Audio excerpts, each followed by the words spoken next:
Welcome back to a new session. So in the previous session, we talked about theory of demand, and we also tried to solve different kinds of problems based on the concepts of demand analysis. In this session, I'll introduce you to supply analysis. So before we go any further in our discussion, let's have a look at this video.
Now let's try to analyze what we saw in the video.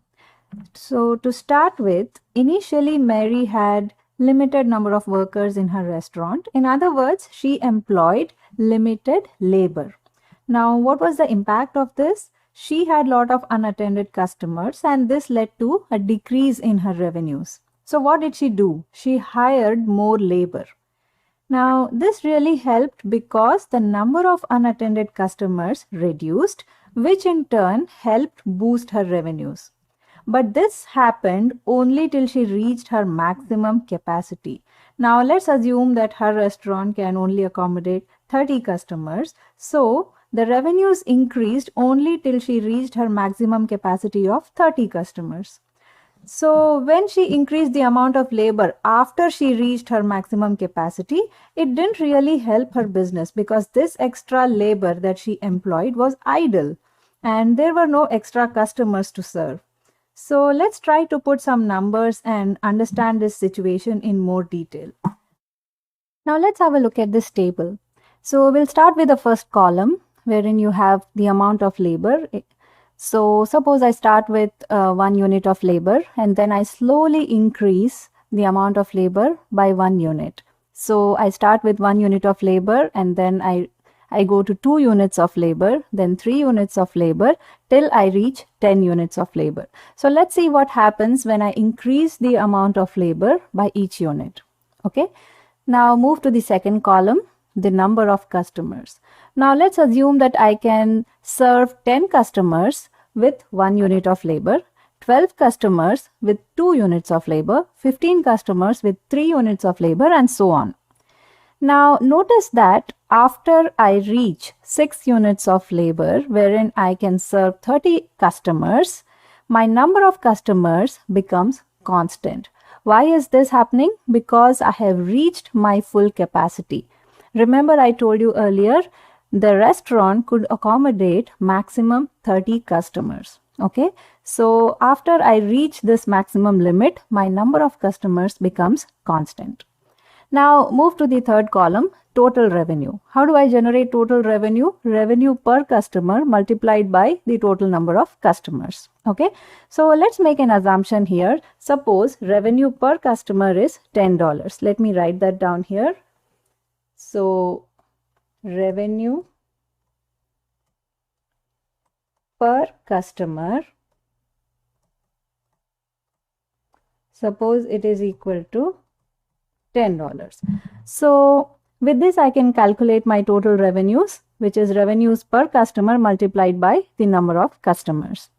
Now move on to the cost of labor. Again, let's make another assumption here. Suppose the cost of labor per unit, so let me write that down, cost per unit of labor, say it is equal to $10. Now I can use this and calculate my total cost of labor as and when I increase the amount of labor by each unit. Okay, so how do I do that? Amount of labor multiplied by the cost per unit of labor. Now let's move to net revenue. What is my net revenue? It's nothing but the total revenue. So net revenue is nothing but the total revenue minus the cost. Okay, so in this case I just have to take a difference. So in the first case my net revenue is 100 minus 10, which gives me 90. Likewise 120 minus 20 gives me 100. So I calculate my net revenue in all of these cases. And then let's move to marginal returns. What is the meaning of marginal returns? Marginal returns are nothing but the additional returns that you can generate when you increase the amount of labor by 1 unit. Okay, so in this case, when I increased the amount of labor from 1 to 2, what is the additional revenue that I generated? From 90 to 100. So my difference is 100 minus 90, which is 10, right? Say for example, I take this case. Suppose I increased my labor from 4 to 5. What is the additional revenue that I generated? I increased my revenue from 160 to 200, right? So which means my marginal return is 200 minus 160, which is 40. So as you can see, marginal returns are nothing but the additional, the extra revenue that you are generating when you increase the amount of labor by 1 single unit. Okay, now what observation can you make from this? My marginal return initially increases when I increase the amount of labor. So from 10 it became 20, and from 20 it became 40. But after that, what happened? My marginal return became constant till I reached my 6 units of labor. And then when I further increased the amount of labor after 6 units, my marginal returns became negative. Okay, so this is called diminishing marginal returns, right? So diminishing marginal returns means initially when I increase the amount of labor, my marginal return also increases till it reaches a constant value. And then when I further increase the amount of labor, for that case, any input, it can be labor, it can be capital. Okay, so when I increase the input after a certain limit, my marginal return actually diminishes, right? It becomes negative. So if I look at a graph, this is my graph for net revenue. So you can see here that till I reach 6 units of labor, my net revenue is increasing. But after that, there is a decline in the net revenue. Similar is the case with marginal returns. So initially my marginal return increases till it reaches a constant value, and then after 6 units of labor, my marginal return is declining. In fact, it becomes negative. Okay, so this is called diminishing marginal returns. Now let's try to understand what are the factors which lead to production. So just have a look at this video and try to come up with some factors which are responsible for production.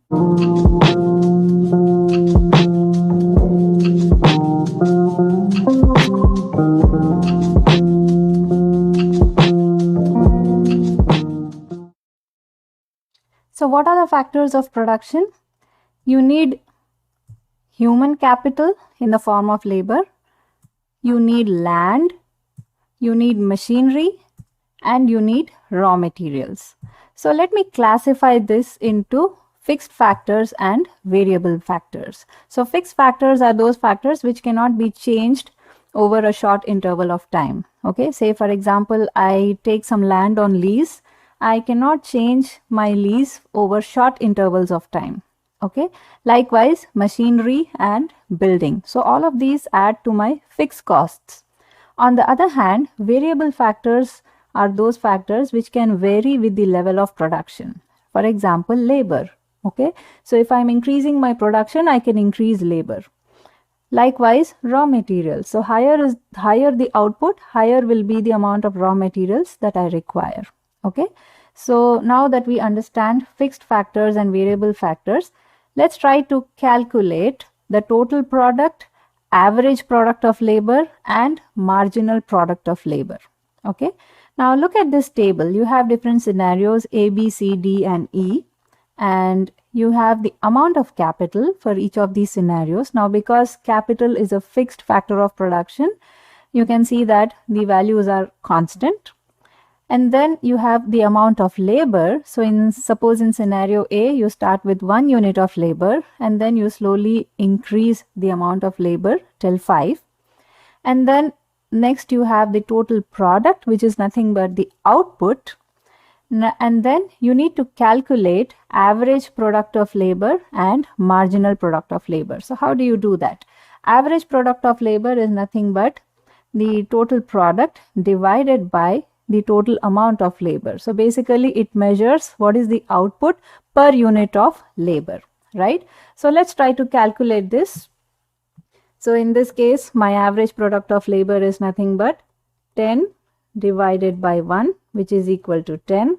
In this case, this is 30 divided by my amount of labor is 2. So 30 divided by 2 is equal to 15. Here it is 60 divided by 3 is equal to 20. 100 divided by 4 is 25. Likewise, 145 divided by 5 gives me 29. Okay, so I have calculated my average product of labor. Likewise, how do you calculate marginal product of labor? So marginal product of labor is nothing but, as I mentioned earlier, the additional output that you generate when you increase the amount of labor by each unit. Okay, so in this case, suppose my total product is 30. My initial product was 10. So what is my additional output? My additional output is nothing but 30 minus 10 divided by 2 minus 1, right? So which is equal to 20. Likewise, the marginal product of labor, when I increase the amount of labor from 2 to 3 will be 60 minus 30. So this is 60 minus 30 divided by 3 minus 2, which is 1. So this gives me 30. I can calculate marginal product of labor for my subsequent scenarios as well. So in this case, it will be 100 minus 60, which is 40. And in the last case, it is 145 minus 100, which is 45. So now you understand how to calculate average product of labor and marginal product of labor. Now let's look at a bigger table. So here you have the amount of capital, amount of labor, total product, which is nothing but the total output. And then you have average product of labor. So we saw how to calculate average product of labor. So I have used the same methodology here. And then I have also calculated the marginal product of labor, which is nothing but the additional output that you generate when you increase the amount of labor by one single unit. Okay. So if I look at the graph, how does the graph look like? Okay. So you can see here that my total product increases. Okay, it goes on increasing, and then after some time it kind of shows a declining trend. Okay, so you can see that from the values here.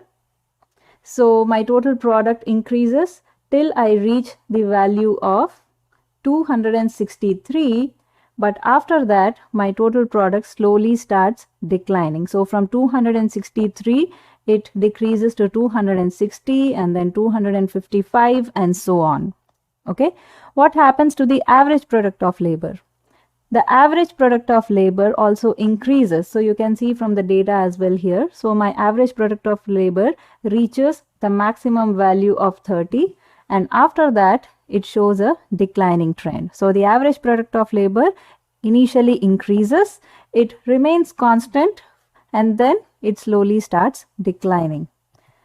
Similar is the case with marginal product of labor. My marginal product of labor shows an increasing trend till it reaches the peak, and then after that my marginal product of labor declines. So you can see from the data here that the maximum marginal product of labor was 45, and after that it starts declining, and then beyond a certain extent it reaches negative values. Let's do a small example here to understand average product and marginal product. So you have three different companies, company A, company B, and company C. Now it is given that company A employs 200 labor hours. So let me make another column for labor. So labor 200 hours, company B is 300 hours, and company C is 400 hours. Now we also have the output. So for company A, the output is 100,000 goods per hour, company B is 90,000, and company C is 160,000. Now let's try to calculate average product of labor. So what is average product of labor? Output divided by labor, output per unit of labor. So for company A it is 500, for company B 90,000 divided by 300, that gives me 300, and for company C 160,000 divided by 400, that gives me 400. So which is maximum? So which company has the maximum average product of labor? Company A. And company B has minimum average product of labor. So obviously company A is most efficient because it produces maximum output per unit of labor, which indicates that in company A the labor is highly productive. Likewise, company B is least efficient because here it generates only 300 units of output per unit of labor, which means the labor is very unproductive in this case.